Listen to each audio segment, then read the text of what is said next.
Meus prezados irmãos, boa noite a todos. Inicialmente, lembramos e fazemos o pedido aos irmãos que desliguem ou silenciem os telefones celulares para evitar algum incômodo aí ao longo do nosso estudo. Muito obrigado.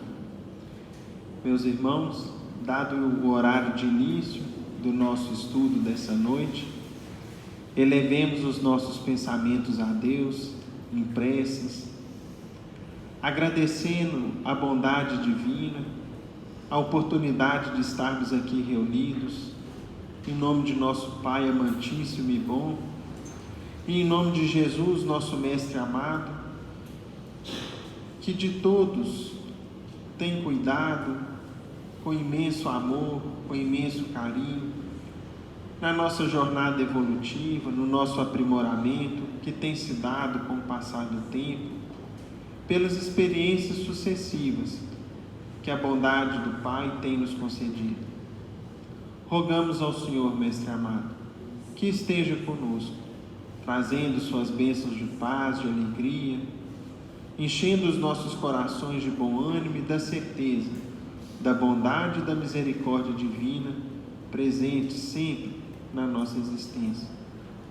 Rogamos ainda ao alto que as bênçãos dessa casa sejam levadas aonde houver dor, aflição, onde houver tristeza, de maneira, Mestre, a restabelecer a esperança, a fé, o bom ânimo, acendendo nos corações de todos o desejo de se melhorarem, de darem a volta por cima, de serem criaturas melhores, tal como todos nós temos sentido ao longo do tempo. Pedimos ainda, Mestre, ao Senhor, que essas bênçãos sejam levadas aos nossos lares, aos nossos entes queridos, amparando o clima espiritual de nossas casas, levando a paz, o conforto, as energias e as bênçãos que aqui também sempre recebemos. Agradecemos ao Senhor por tudo, Mestre, de coração. Louvado seja nosso Senhor Jesus Cristo, para sempre seja louvado. Que assim seja. E com a nossa prece, em nome de Deus nosso Pai, de Jesus, nosso bom e amado Mestre, e de Paulo de Tarso, patrono de nossa casa, damos por iniciada nossa reunião de estudos evangélicos da noite, na santa paz do Senhor, que assim seja. Meus irmãos, hoje nós vamos dar início ao estudo do capítulo 5 do Evangelho segundo o Espiritismo, que tem por título Bem-aventurados os aflitos.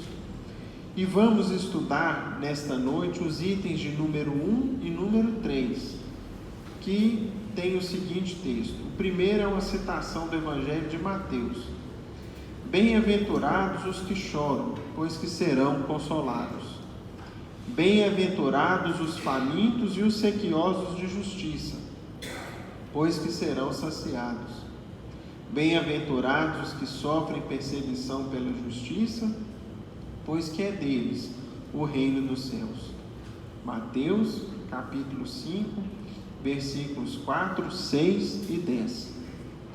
E, associado a esse trecho evangélico, nós temos um comentário de Allan Kardec com o subtítulo Justiça das Aflições, onde o codificador assim nos fala: somente na vida futura podem efetivar-se as compensações que Jesus promete aos aflitos da terra. Sem a certeza do futuro, essas máximas seriam um contrassenso, mais ainda, seriam um engodo. Mesmo com essa certeza, dificilmente se compreende a conveniência de sofrer para ser feliz.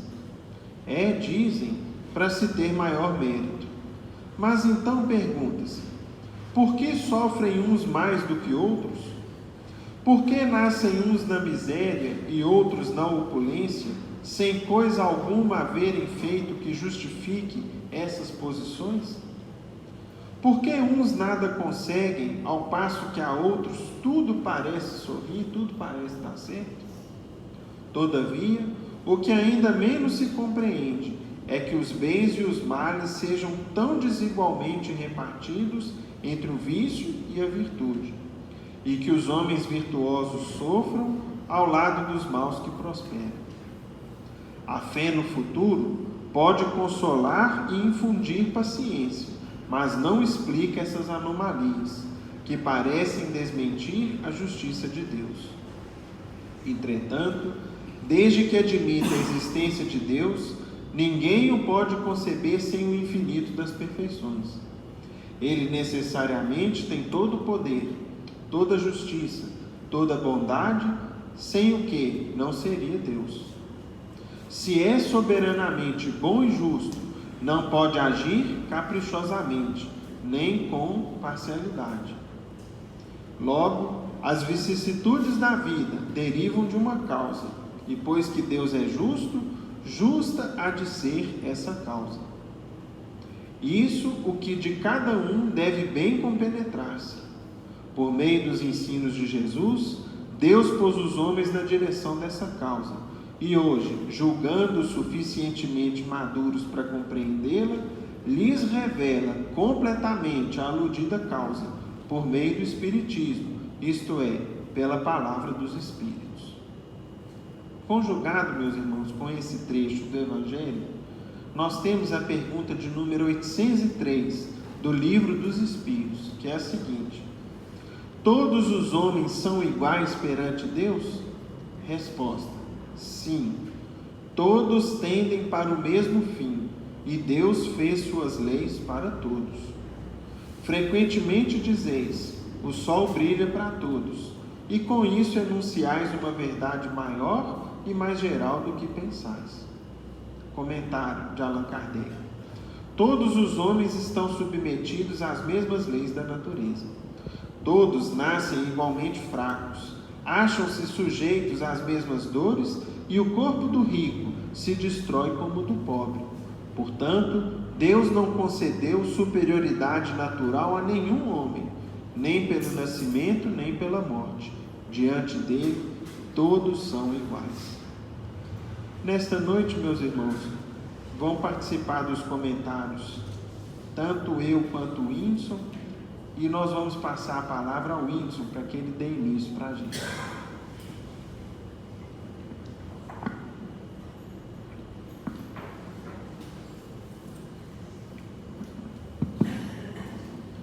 Boa noite a todos.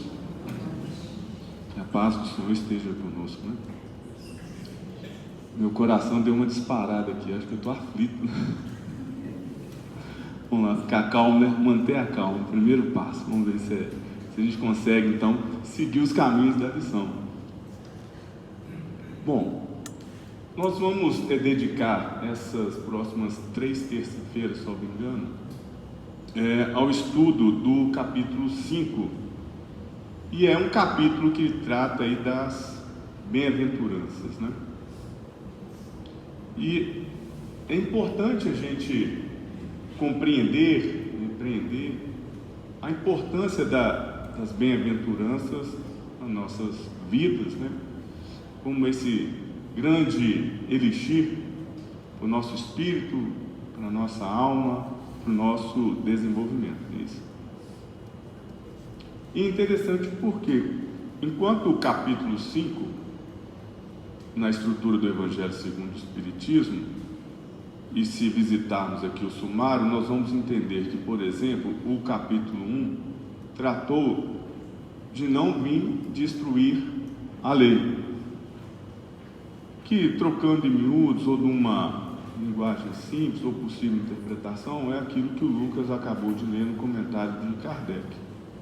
Admitir que Deus existe, né?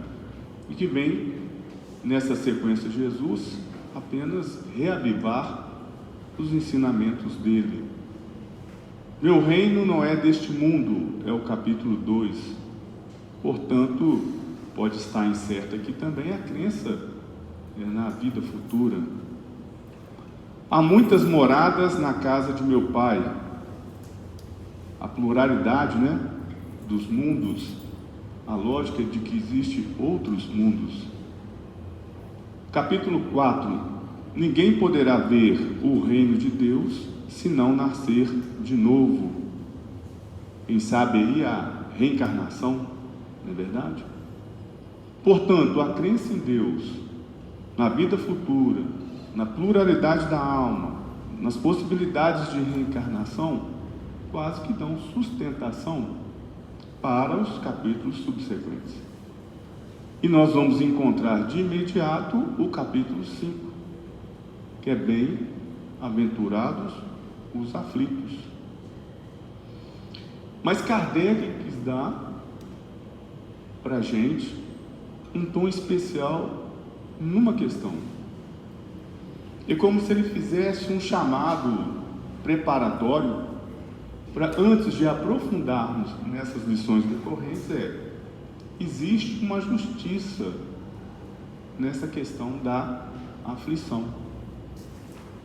E existe uma justiça em decorrência, por vezes, da incompreensão que nós temos diante de alguns obstáculos, vamos assim dizer, que nós passamos aí pela vida. Tem uma passagem do Chico Xavier que retrata um pouco disso. Eu busquei retratar aqui, fui fazendo as anotações, eu só esqueci aqui da gente buscar a fonte, mas está dentro de uma palestra da Federação Espírita que remonta a isso, salvo engano, essa passagem que Chico Xavier explicou quando ele era mais jovem. Ele não entendia como Deus enviava a dor a seus eleitos. Olha que, vamos chamar, né? Chico Xavier, no auge da sua compreensão, ele admite ali que quando jovem ele não conseguia compreender por que Jesus, ou por que Deus envia aos seus eleitos a dor. Nós sabemos que ele morava em Pedro Leopoldo, era um funcionário público do Ministério da Agricultura, e que por vezes ele tinha o hábito de acompanhar as exposições de gado. E quando chega então numa cidade, ele começou a prestar atenção nos atos preparatórios dessa exposição de gados, por vezes também muito presente no nosso cotidiano, no nosso imaginário, essas exposições. Então ele via que o gado chegava, passava pelo banho, e no banho eles passavam a escova de aço para limpar o gado, depois era vacinado, e outros passavam pelo teste da marcação do ferro a fogo. Então ele ficava olhando tudo aquilo e, de certa forma, conduído, muito provavelmente, talvez nessa hora da marcação, a ferro e fogo junto ao gado. Quando nessa hora apareceu Emmanuel e disse para o Chico, porque o Chico tinha a dúvida, não era isso? Como Deus envia a dor a seus eleitos. Chico, disse o Emmanuel, você se lembra daquela mensagem que você não entendia a dor que Deus enviava a seus eleitos? Pois é, esses são os eleitos aqui da exposição. É o melhor gado.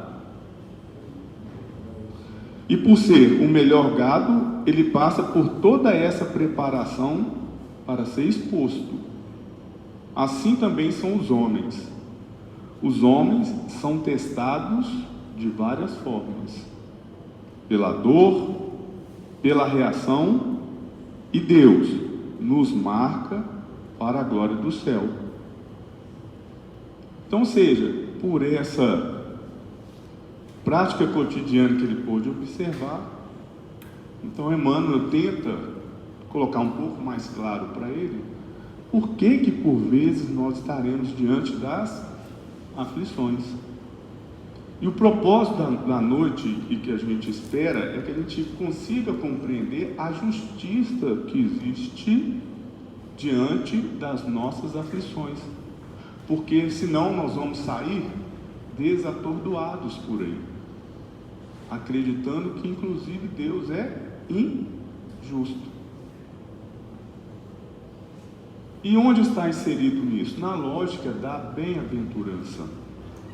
A bem-aventurança é uma bênção, né, que Deus nos concede por meio de Jesus, através dos seus ensinamentos, para que a gente possa entender esses momentos da nossa vida. E, salvo engano, lá no capítulo 9 do livro Boa Nova, tem lá o Sermão do Monte. É uma passagem que envolve uma conversa de Jesus com Levi e André. Momentos antes, vamos assim colocar, do Sermão do Monte. E nos conta nesse capítulo que, como Jesus estava ali nas cercanias de Cafarnaum, nos momentos ali de pregação, era comum então as pessoas procurarem. E 3 pessoas foram então até a casa de Levi, que era do colegiado dos apóstolos. Batem à porta, né, de Levi, procurando Levi, saber as informações, as orientações, queriam melhor compreender a palavra de Jesus. E Levi então os recebe, mas recebe com uma certa, vamos dizer assim, posição estranha diante do que Jesus já havia ensinado. Porque ele fala, salvo engano, um chama Lissandro, o outro Pafos e o outro Áquila. Mas o nome em si não é a grande essência. Mas um era deficiente, salvo engano, físico, o outro tinha problemas na sua família e o outro vivia aflições desesperadas. E Levi vira para eles e fala, mas vocês não têm muito o que contribuir na edificação das palavras de Jesus. Olha a situação de vocês. Eu acho que vocês não vão contribuir com muita coisa aqui não. Então esses 3 desalentados partem e vão embora de forma triste e desamparada. E mais à noite então Jesus, Levi e André começam em conversação e Levi expõe, olha, aconteceu isso, dessa forma, vieram 3 aqui, mas aparentemente não vi muita relevância pela proposta que nós estamos querendo de levar a palavra.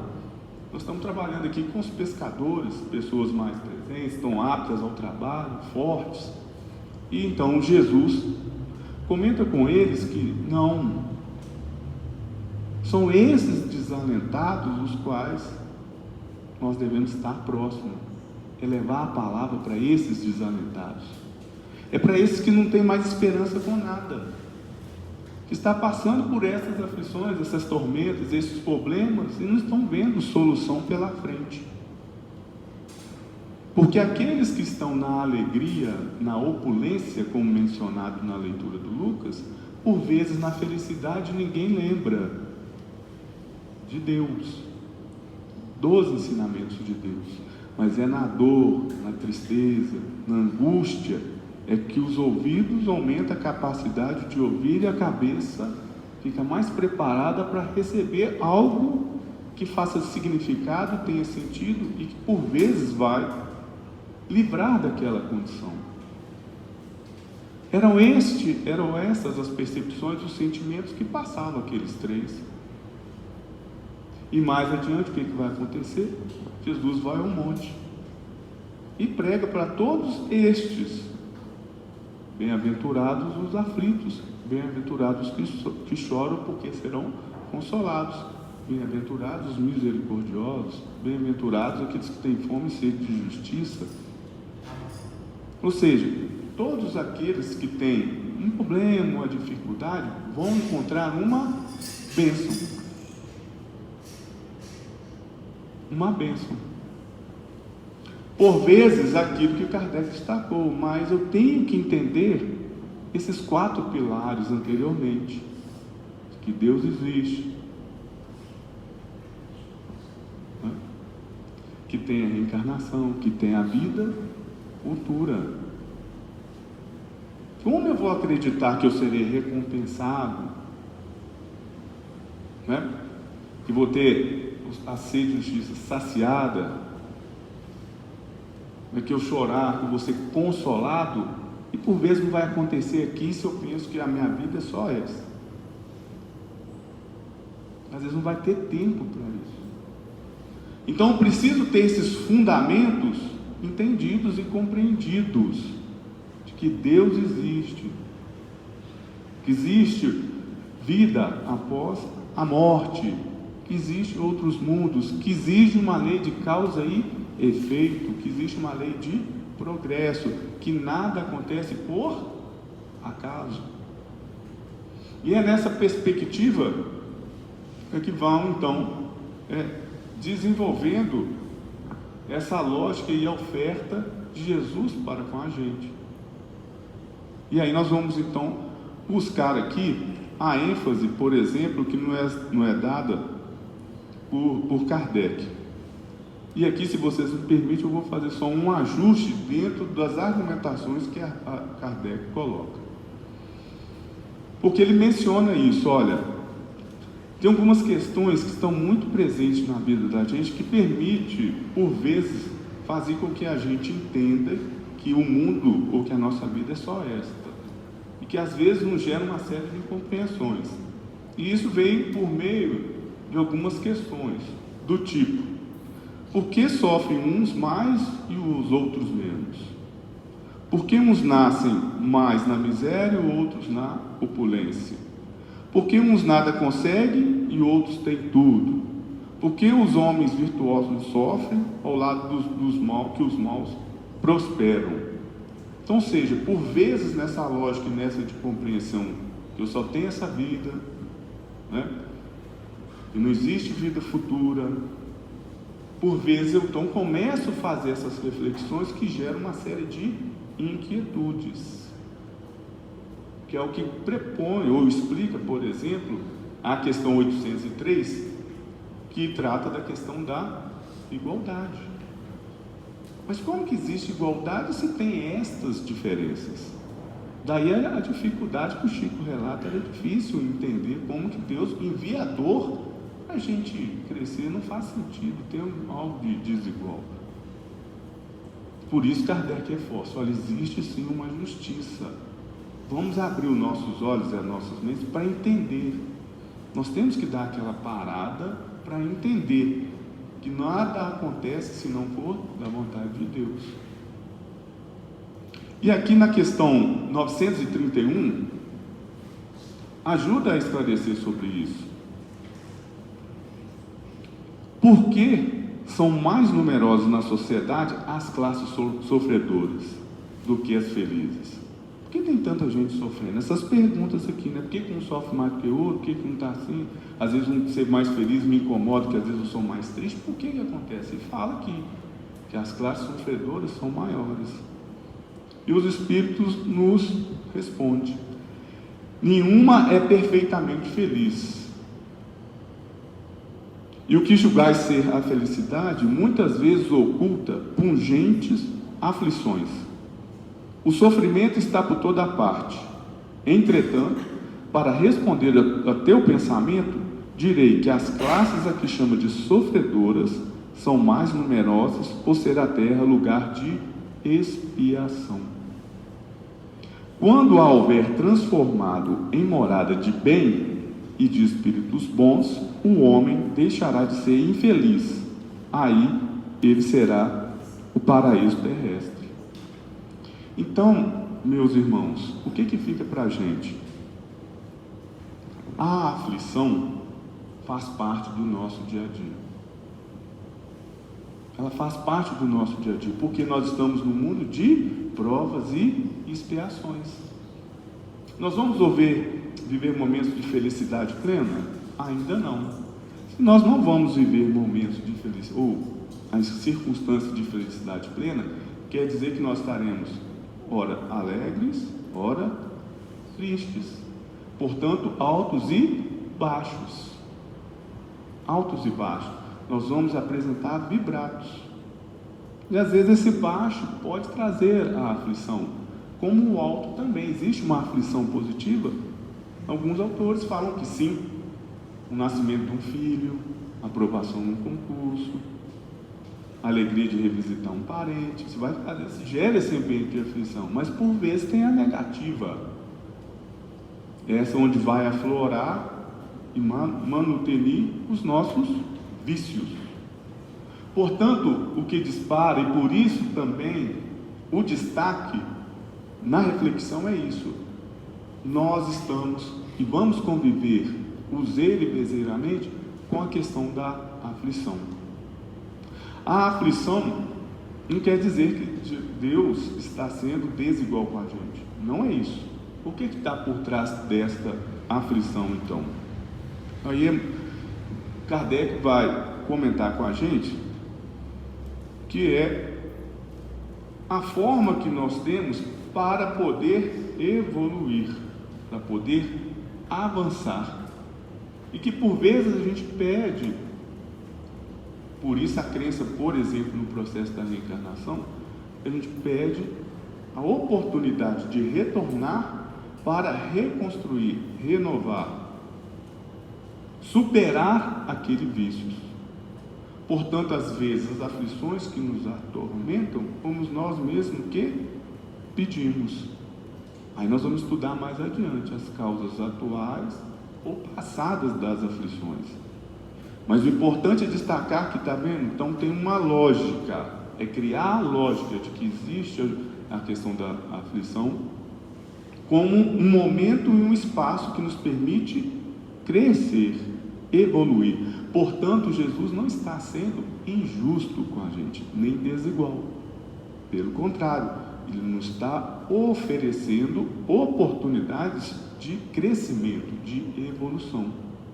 Logo, se a minha vida será marcada por momentos de aflição, eu tenho que saber como comportar ou diante desta aflição, partindo da compreensão de que isto não é algo injusto comigo. Porque se eu vejo o problema, os obstáculos como sendo uma injustiça, aí as coisas tendem só a aumentar, ampliar o grau de dificuldade. E não é essa a esperança, não é essa a lógica que foi colocada por Jesus, porque Ele quer nos trazer o alento. Tanto é que Ele sim comentou com André e com Levi, que quem precisava ouvir isso eram aqueles desalentados, como por vezes vai fazer a aflição. Então ele responde, ou ele coloca: quando a gente pensa nessa lógica, é difícil compreender a conveniência de sofrer para ser feliz. É para se ter maior mérito no nosso crescimento. Somente na vida futura pode efetivar-se as compensações que Jesus promete aos aflitos na terra. A fé no futuro pode consolar e infundir paciência. Olha que interessante. Diante dessas aflições, ele já lança alguns apontamentos de como a gente pode superar, como a aplicação da paciência, manter a calma. Crença em Deus e na justiça divina, que é a questão associada a 803. Crença em Deus, porque se eu acredito em Deus, logo eu acredito naquilo que Ele prega, naquilo que Ele ensina, A lei de Deus é a lei da igualdade, questão 803. Todos nós somos iguais perante a Deus. Se Deus é soberano e justo, não tem lógica por que acontece isso com um e não acontece comigo. Por que um mais feliz e eu não sou? Por que um está mais doente do que o outro? Então tem essas lógicas que às vezes, por vezes, a gente não compreende, mas que tendo fé em Deus e na crença divina, nos dá o suporte para superar aquela aflição. As aflições ou sofrimentos da vida têm uma causa, e o Kardec nos coloca isso nessa passagem, As vicissitudes da vida derivam de uma causa, e pois que Deus é justo, justa há de ser essa causa. Vamos buscar aqui o Chico Xavier para ajudar nessa consolidação dessas informações e desses esclarecimentos. Tem uma passagem aqui que trata do suicídio. Nós também já tivemos a oportunidade de ler essa passagem aqui, a gente reforça, né? Então, certa senhora procurou o Chico com uma criança nos braços e lhe disse: Chico, meu filho nasceu surdo, mudo, cego e sem 2 braços. Agora está com uma doença nas pernas e os médicos querem amputar as 2 para salvar a vida dele. Há uma resposta para mim no Espiritismo? Olha a aflição, né? Da mãe. E sobretudo desse jovem, né? Do seu filho. Foi com a intervenção de Emmanuel que a resposta veio. Chico, explica a nossa irmã que esse nosso irmão, em seus braços, suicidou-se nas 10 últimas encarnações e pediu, antes de nascer, que lhe fosse retirada todas as possibilidades de se matar novamente. Mas agora que está aproximadamente com 5 anos, procura um rio, um precipício para se atirar. Avise nossa irmã que os médicos amigos estão com a razão. As 2 pernas dele vão ser amputadas em seu próprio benefício, para que ele fique mais algum tempo na terra, a fim de que diminua a ideia de suicídio. Então, ou seja, diante dessas perspectivas, ou seja, se eu não tenho a crença, né, da vida futura, se eu não tenho a crença da lei de causa e efeito, de progresso, de que existe uma lei divina, que Deus está atento para a gente, que Deus sempre quer o nosso bem, que todos nós somos iguais, a gente não consegue perceber e por vezes fecha um pensamento que, nossa, não existe, isso é um absurdo, né? Uma desatenção de Jesus, inclusive, para com a gente. Mas não é. Ele mesmo, na lógica, no plano reencarnatório, na perspectiva de melhorar a vida, pediu para passar por essa aflição. Muito provavelmente até a mãe, para dar suporte para ele. E quando a gente lê a lógica da justiça divina, que Kardec quer destacar, a gente começa a entender então que aquilo ali foi momento de oportunidade de crescimento e evolução espiritual. Qual que é o final? Ele precisava viver um pouco mais aqui na Terra para superar a lógica do suicídio, que não era suicídio atrás de suicídio, suicídio atrás de suicídio. Então Deus está sendo justo ou injusto na hora que a solução médica lhe apresenta como sendo isto? Então, meus irmãos, é isto. Por vezes serão essas oportunidades, essas aflições, que vão nos pontuar a nossa vida, não é verdade? Por meio aqui, está citando a questão da saúde, mas tem outras tormentas do dia a dia que vão aflorar na nossa vida, e nós vamos entrar em desespero. O que é o desespero? É a aflição descontrolada, e o desespero leva o quê? A morte. Nós vamos cair nessa, na lógica? Não. O que nos ensina? Vamos agradecer a Deus pela oportunidade e graça alcançada e ter força, bom ânimo, crença em Deus de que isso aí será superado. Porque que ele falou para a gente? Bem-aventurados os aflitos, que serão consolados. Bem-aventurados os que choram. Se eu estou chorando ali por causa de raiva, de rancor, né, de tristeza, será consolado, mas desde que a gente acredite nisso que nós estamos ouvindo, de que existe uma justiça, uma lógica, né, do que, o porquê está acontecendo. E aí é interessante que já no finalzinho Kardec vai destacar o seguinte: qual que é a missão de vocês? Então ele, preocupado com a gente, vamos dizer, ele coloca: a missão de vocês é compreender isto, de que existe justiça nestes momentos difíceis que nós encontraremos no nosso cotidiano, mas que nem tudo está perdido, não. As coisas não estão perdidas. É momento que nós temos que viver e passar como já foi explicitado aqui. Vivemos um mundo de prova e expiação, do qual nossa fase encarnatória é da gente avaliar as nossas imperfeições e passar por elas. Portanto, diante dessas imperfeições, nós não vamos ter momentos de alegrias e de tristeza, mas na tristeza entender que aquilo ali, ainda assim, é um momento a gente aproveitar, saber superar com alegria, poder contar com os amigos, ter a oportunidade de ter acesso a uma leitura gratificante, edificante, pegando esses apontamentos, essas pequenas dicas, né? Uma paciência, uma tolerância. O que a gente faz? Mantenha calma, não é isso? Respira fundo. Meu coração disparou. Mantenha calma, respira fundo, que a aflição vai passar. Logo vem o raciocínio, a reflexão. Com a reflexão vem a mudança de comportamento, e mudança de comportamento gera atitude. Então, meus irmãos, a lógica segue neste caminho, né?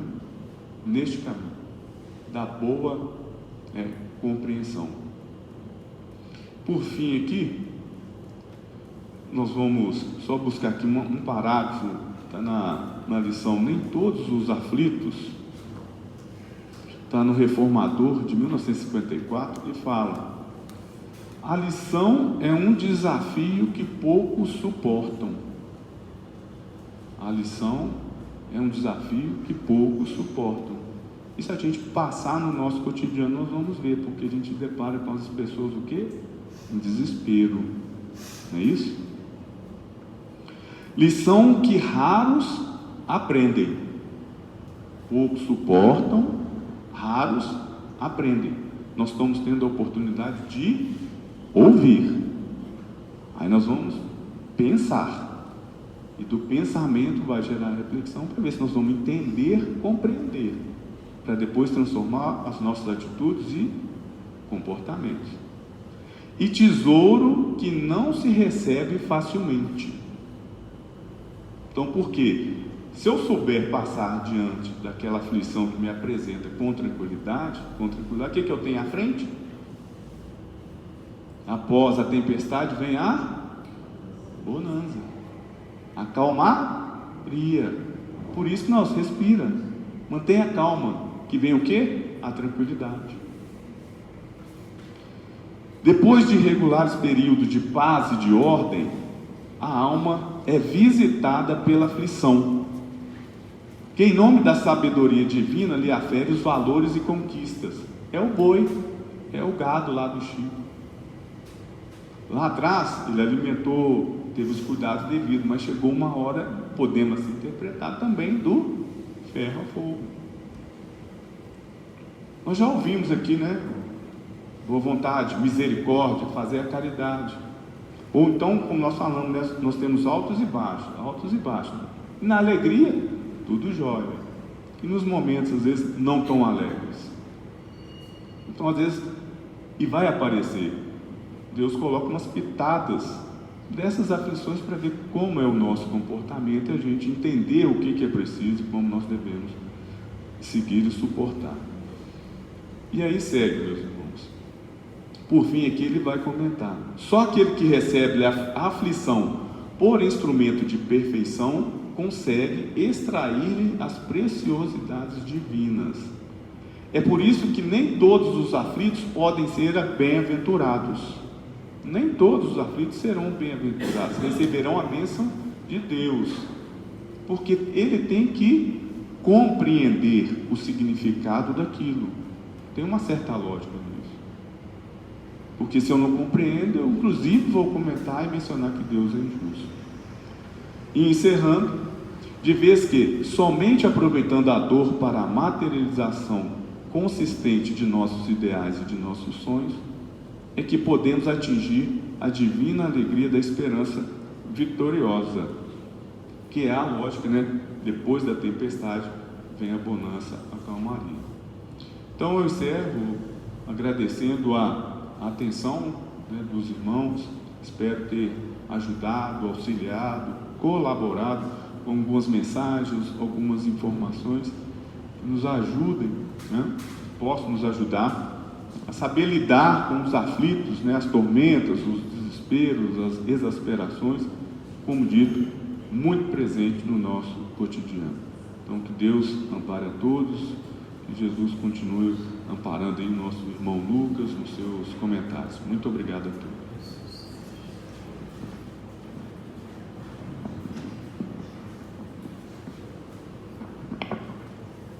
Meus irmãos, quando a gente começa a estudar esse capítulo, nós nos lembramos lá do finalzinho do Evangelho de João, quando Jesus se despedia dos apóstolos, dos seus discípulos, com as palavras cheias de emoção, transbordante de amor e de piedade por eles, porque sabia quantas lutas esperavam por eles e pelos cristãos do mundo, até que o seu reino prometido se implantasse. O mestre sabia o caminho pedregoso que estava à nossa frente. E Jesus fez uma promessa maravilhosa, dizendo lá no Evangelho de João o seguinte: se me amais, guardai meus mandamentos, e eu rogarei ao Pai, a fim de que vos envie outro Consolador. O mundo não o conhece, mas vós o conhecereis, e ficará eternamente convosco. Ele vos fará relembrar o que foi esquecido e vos trará novas lições.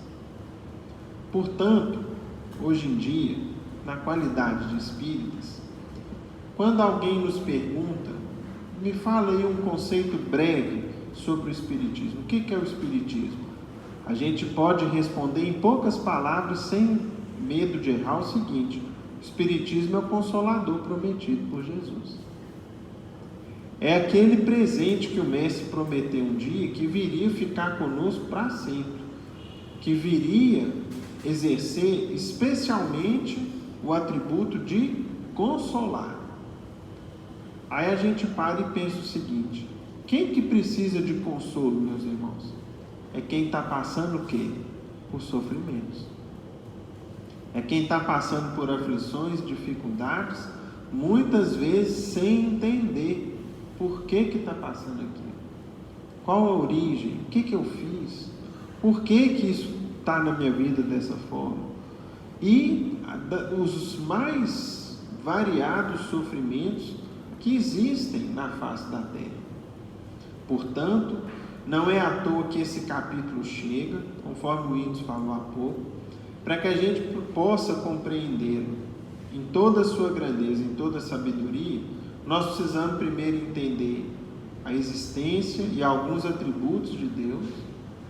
Nós precisamos compreender a eternidade da vida, a pluralidade da vida e dos mundos habitados, a amplidão da criação divina.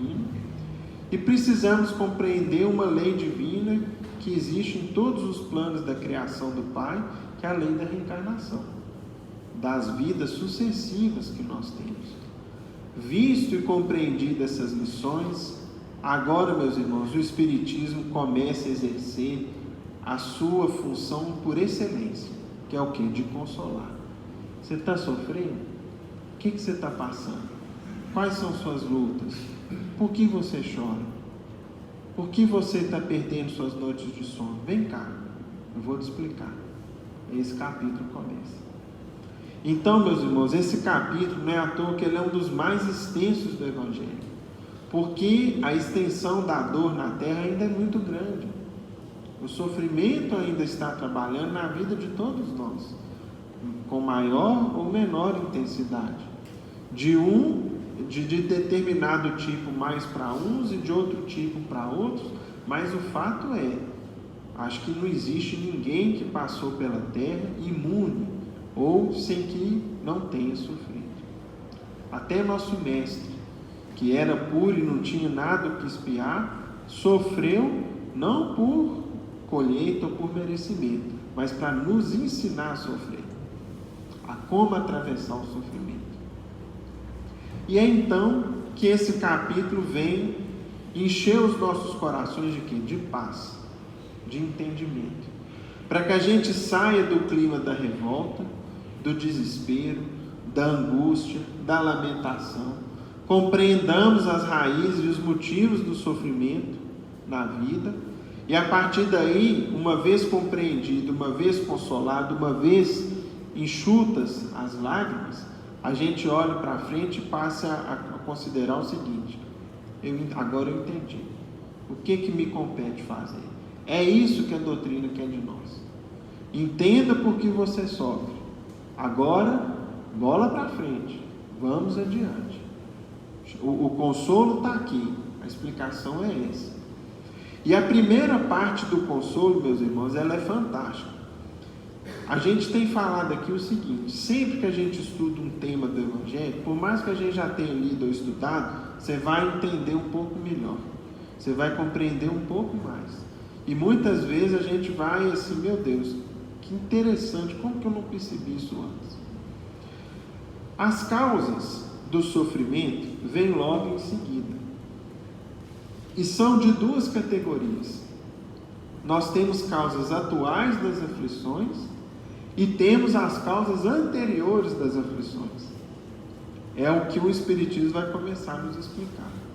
Só que vejam que beleza, como que a construção do Evangelho é sublime e obedece a uma inspiração e a uma inteligência superior, porque antes de nos explicar as causas atuais das aflições e explicar as causas anteriores, Kardec vem para nós e explica primeiro o seguinte: você precisa entender que toda aflição é essencialmente justa. Ela existe e ela é justa. Portanto, não há absolutamente ninguém, não existe exceção, que não esteja passando por algo justo. E é isso que nós vamos entender aqui hoje. Por que as aflições são justas? Vejam que primeiro, Kardec citou um trechinho do Sermão das Bem-aventuranças, no qual o Cristo dizia: bem-aventurados os que choram, pois que serão consolados. Bem-aventurados os famintos e sequiosos de justiça, aqueles que aguardam justiça, pois que serão saciados. Bem-aventurados os que sofrem perseguição pela justiça, pois que é deles o reino dos céus. Assim que ele pontua e cita para a gente esse trecho do Evangelho, o codificador fala assim conosco: somente na vida futura podem efetivar-se as compensações que Jesus promete aos aflitos da terra. Então, primeiro ponto é o seguinte: não esperem o cumprimento das promessas do Cristo somente ao longo desta vida atual. Vocês muitas vezes não vão colher. É um erro, meus irmãos, que deriva de uma interpretação e de uma leitura literal do Velho Testamento. Muitas vezes a pessoa tem o seguinte ponto de vista: Deus vai me dar a vitória nessa vida, portanto eu vou ser curado da minha enfermidade, eu vou ter o meu problema de dificuldade material resolvido, eu vou ter tudo aquilo que me aflige vai ser resolvido, como se isso fosse ser tudo atendido para a gente até o último dia da nossa atual existência. Não vai. A experiência mostra isso para a gente. Quantos e quantas pessoas fervorosas que se esforçaram, às vezes atravessaram uma vida inteira enfermos e desencarnaram enfermos, ou atravessaram uma vida inteira com dificuldade material e foram para o além-túmulo numa condição difícil, sem que tivessem ali uma situação material mais confortável, e assim por diante nos demais sofrimentos que atravessam ao longo da existência. Então, o primeiro ponto, meus irmãos, é um alerta de Kardec para que a gente, o seguinte: Jesus ensinou o tempo todo falando sobre a vida futura. Por que nós vamos, portanto, aguardar aquilo que ele nos prometeu somente no curso da existência atual? É o primeiro alerta do codificador. Amplie, não espere, porque essas expectativas serão frustradas. Muitas vezes vai começar nessa vida atual, mas nem sempre vai atingir o seu ápice ou toda a sua abrangência daquilo que o Cristo prometeu. Tanto as bem-aventuranças como também os resgates dolorosos daquilo que a gente faz. Por exemplo, tem pessoas que andam pela vida aprontando a vida toda. Aí às vezes a gente pega, analisa superficialmente a vida daquela pessoa lá, ó. Aprontou a vida toda, sofreu só um pouquinho, morreu, mas ainda morreu rico, ainda morreu tendo isso, tendo aquilo. Ele tinha que ter sofrido muito mais. Ora, quem diz que ele já acabou de colher o sofrimento que ele plantou? E quem diz que nós já começamos a colher o bem que a gente espera colher pelo bem praticado? Tá?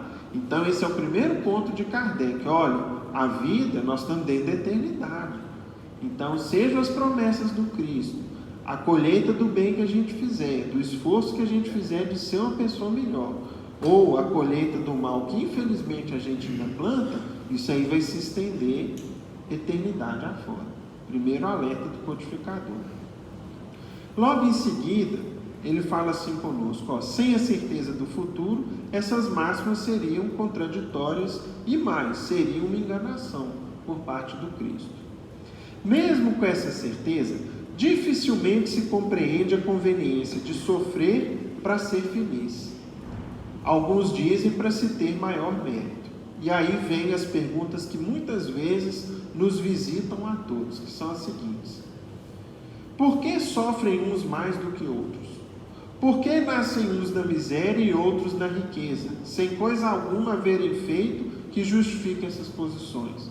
Ou seja, a pessoa nasceu num berço de ouro, como se fala. Ele não trabalhou, né, não estudou, já nasceu rico.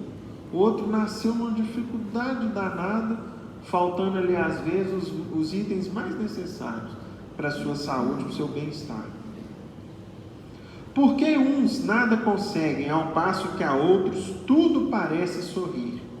Todavia, o que ainda menos se compreende é que os bens e os males sejam tão desigualmente repartidos entre o vício e a virtude, e que os homens virtuosos sofram ao lado dos maus que prosperam. Então, meus irmãos, tem essas dificuldades todas aí aparentes para nós. Quando a gente pega a pergunta de hoje do Livro dos Espíritos, o que foi perguntado? Todos os homens são iguais perante Deus? Porque é o seguinte, uns nascem tão bem, outros com tanta dificuldade. Deus tem alguns preferidos? Será que Deus tem mais xodó, né, mais carinho com uns, e tem pirraça, tem birra, né, tem antipatia de outros? Todos os homens são iguais perante Deus? Resposta: sim. Todos tendem para o mesmo fim, e Deus fez suas leis para todos. E mais à frente, todos os homens estão submetidos às mesmas leis da natureza. Todos nascem igualmente fracos, acham-se igualmente sujeitos às mesmas dores, e o corpo do rico se deteriora como o do pobre. Portanto, Deus não concedeu superioridade natural a nenhum homem, nem pelo nascimento, nem pela morte. Diante dele, todos são iguais. Então vamos lá. Se os espíritos superiores nos falam que Deus não tem privilégios, que para eles todos são iguais, essas perguntas já foram respondidas? Ainda não. Espera aí, se todos são iguais, por que essas diferenças todas então se apresentam? Se ele não tem um protegido, um peixe, né? Como a gente costuma ouvir falar, esse aí é meu peixe, esse aí eu protejo, esse aí eu tenho um carinho especial por ele. O Pai não tem isso. O amor que ele tem por cada um de nós, por qualquer ser da criação, é absolutamente idêntico. E aí é um dos princípios da justiça divina, né?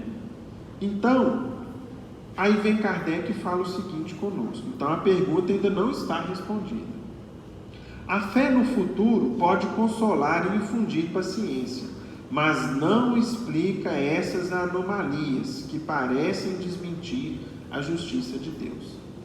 Vejam que interessante, meus irmãos, o seguinte: todo bom cristão, seja aí um evangélico, um católico ou um espírita, com o passar do tempo, ele aprende a resignar-se diante de todas as situações da vida.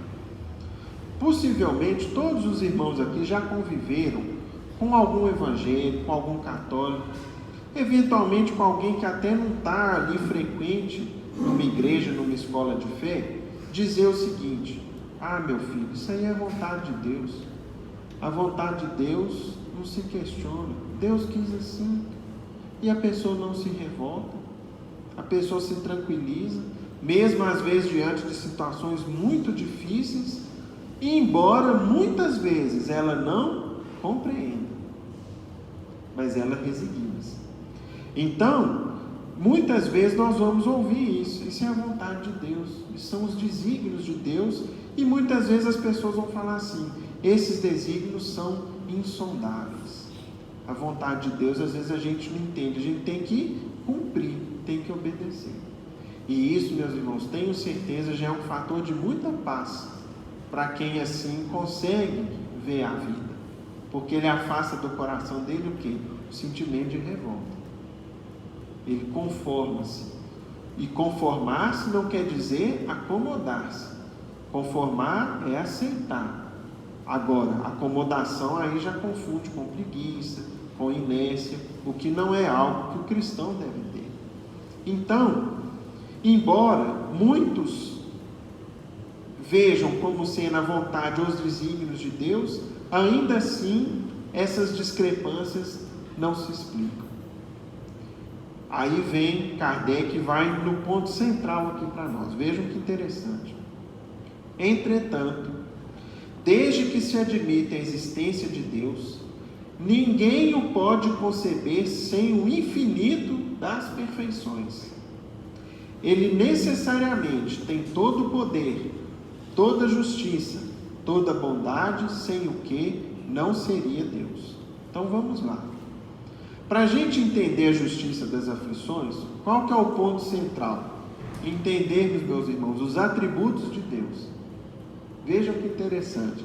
Aí nós vamos pegar lá no início do Livro dos Espíritos, e mesmo no início do Evangelho. O que a doutrina espírita nos fala a respeito de nosso Pai Criador?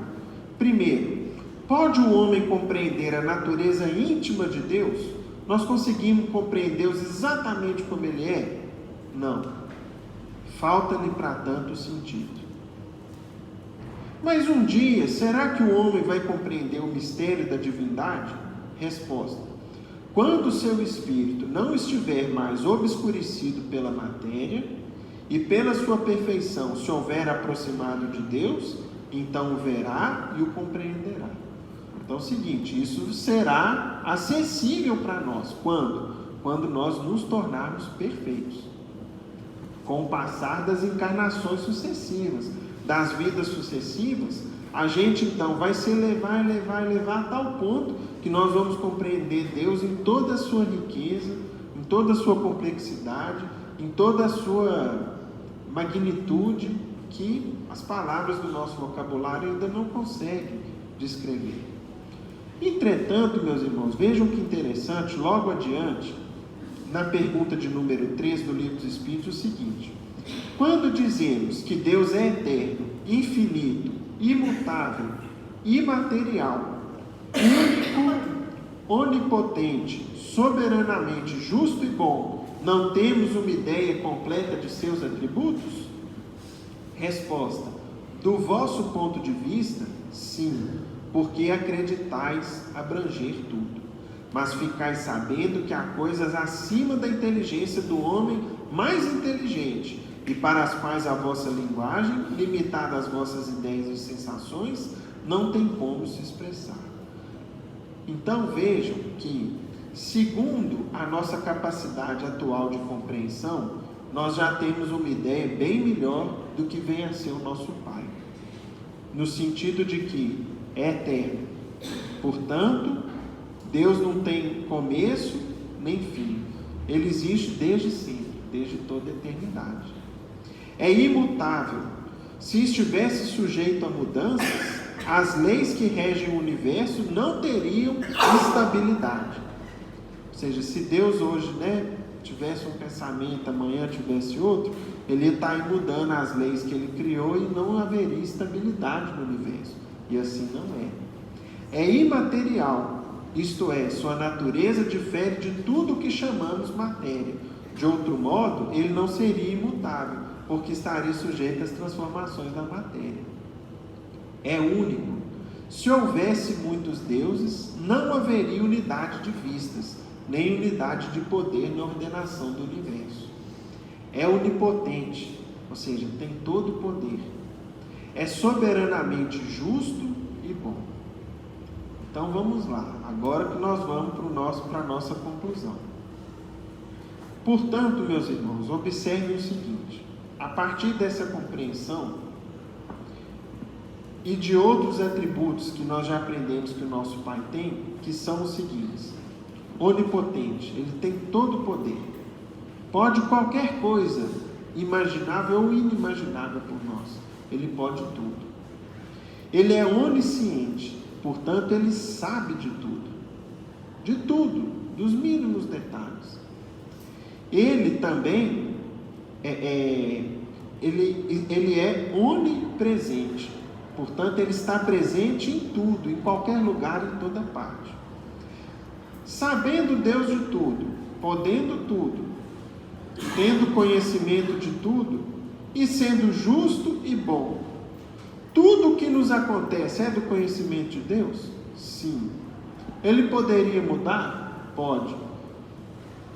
Mas se ele é infinitamente justo, se aquilo ele ainda assim permite que nos aconteça, é porque é algo que deveria acontecer.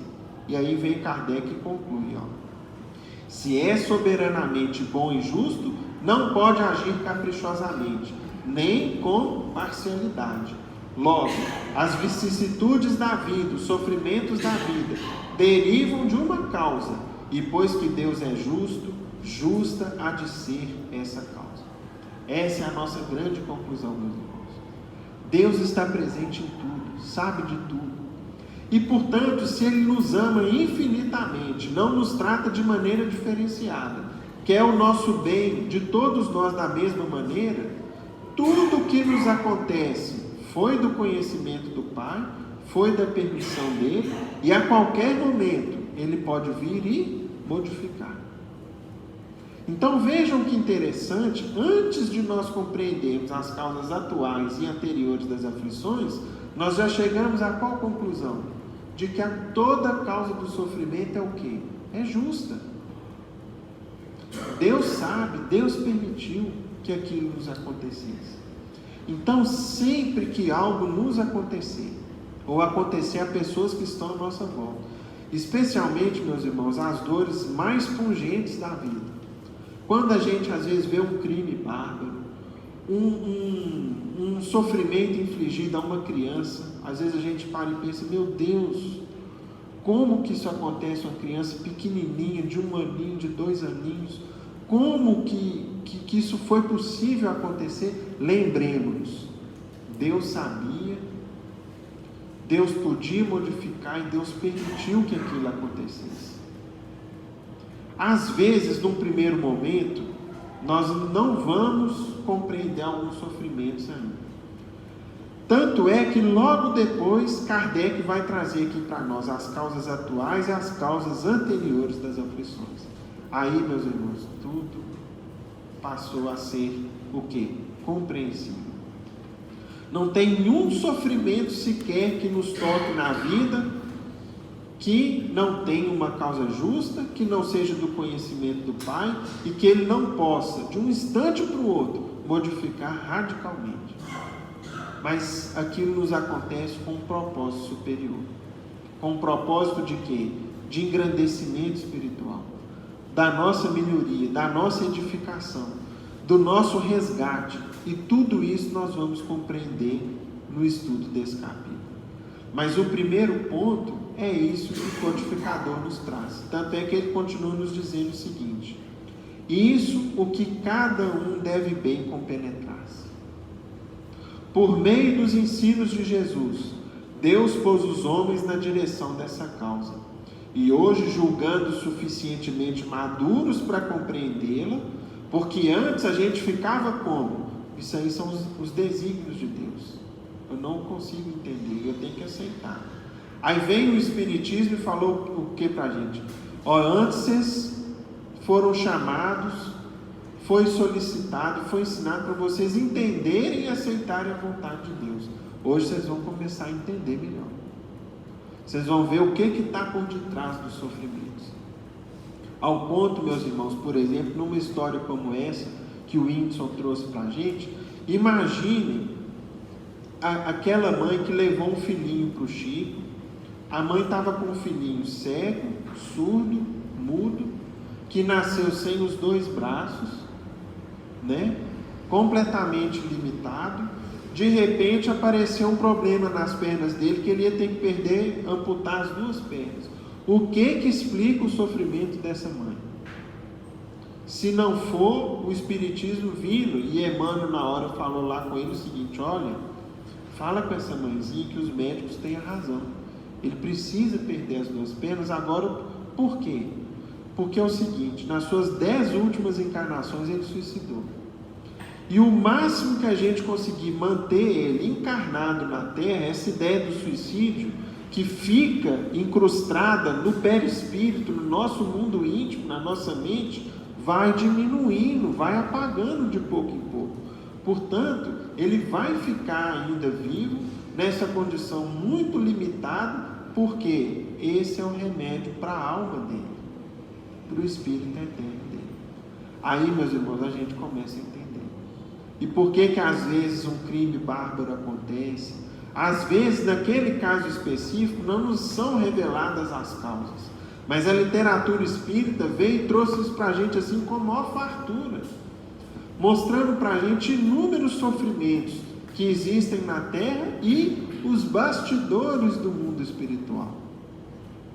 Ou seja, uma criança ingênua, pequenina, que hoje se apresenta aí na Terra e que passa por uma vida repleta de sofrimento e de dor, foi o que numa vida passada, ou em vidas passadas? E aí a gente vai compreender. E mesmo naquele quadro de dor, nós vamos chegar à seguinte conclusão: como Deus é bom e misericordioso. E aí nós vamos entender, por exemplo, outra promessa de Jesus, quando ele disse o seguinte: nenhuma das ovelhas que a mim confiadas será perdida.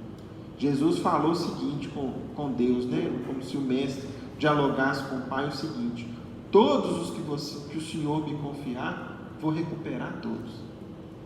O mais abjeto, o mais desprezível dos homens, um dia vai ser um anjo. Um dia vai se regenerar, um dia ele vai se redimir. Eu acredito em todos, nenhum vai ficar para trás. E aí o Cristo tem trabalhado. A literatura espírita, por exemplo, mostra que todos aqueles que, à época do Cristo, se perderam, que cometeram atos infelizes, que condenaram Cristo, muitos já se regeneraram. O próprio Judas, que por fruto da ignorância dessas lições benditas que nós recebemos, ainda é martirizado toda a Páscoa aí no Ocidente, nos países de tradição cristã. Nós já tivemos notícia pelo Espiritismo que ele se encontra morando em outro mundo como um espírito muito mais elevado que qualquer um de nós que está aqui. Já se redimiu, né? Já pagou as suas faltas, já purificou o seu espírito, já está em outras moradas, aprimorando-se ainda mais. E portanto assim vai acontecer com todos nós. Nenhum vai se perder, nenhum vai ficar para trás. E aí, meus irmãos, a gente vai compreender o motivo das aflições. Nos 2 próximos estudos, das 2 próximas terças, nós vamos entender as causas atuais das aflições, porque nem tudo vem das vidas passadas.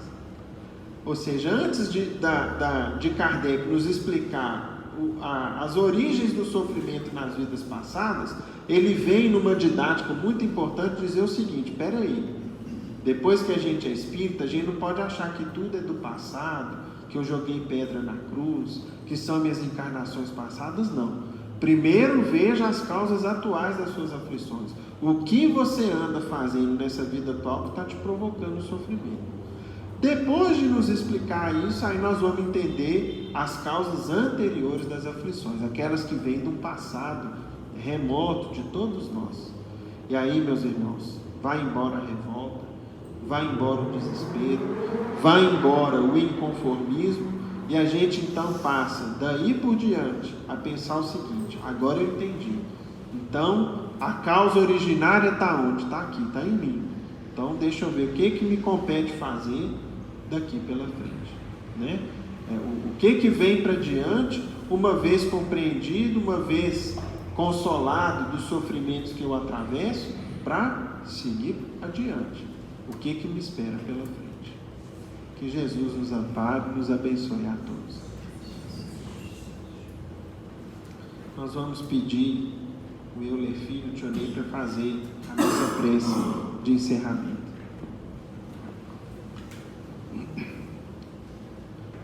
Meu Senhor, sábio dos sábios, Pai de toda a criação, ponha a doçura em meus lábios e a fé em meu coração. Sol de amor que me conduz na vida em que me agasalho, encha os meus olhos de luz e as minhas mãos de trabalho. Dai-me forças no caminho para lutar e vencer, transformando todo espinho em flores do meu dever. Pai, não se esqueças de mim nas bênçãos da compaixão. Guarda-me em teu coração de paz e amor sem fim. Em nome de Deus, de Jesus, nosso Mestre amado, nós estamos encerrando os nossos estudos evangélicos mediúnicos, passando a palavra para o Lucas para que ele dê por encerrada esta reunião. Agradecemos aos nossos irmãos maiores, e em nome de Deus nosso Pai e de Jesus, damos por encerrado a reunião de estudos evangélicos da noite, na santa paz do Senhor, que assim seja. Vão com Deus, meus amigos.